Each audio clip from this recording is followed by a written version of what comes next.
आणि आता बातम्या पाहूयात सविस्तर। पंतप्रधान नरेंद्र मोदी आणि केंद्रीय गृहमंत्री अमित शाह यांच्याकडून उघड हिंदुत्वाचा प्रचार सुरू आहे असं म्हणत उद्धव ठाकरे यांनी मोदी शाह यांचा व्हिडिओ दाखवला।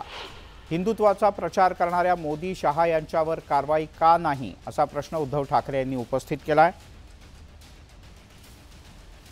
एवढंच नाही तर मध्य प्रदेश कर्नाटक निवडणुकीच्या वेळेला निवडणूक आयोगाकडे आणखीन विचारणा केली होती, पण त्यावर उत्तर दिलेलं नाही असे उद्धव ठाकरे यांनी मुंबईत घेतलेल्या पत्रकार परिषदेत स्पष्ट केलं।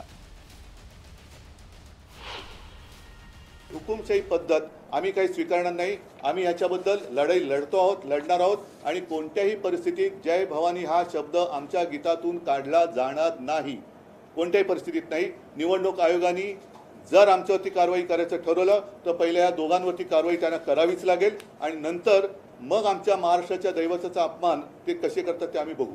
जय भवानी हा शब्द काढा हा निवडणूक आयोगाचा आम्हाला लेखी फतवा आलेला आहे। आम्ही कोणत्याही परिस्थितीत जय भवानी हा शब्द काढणार नाही।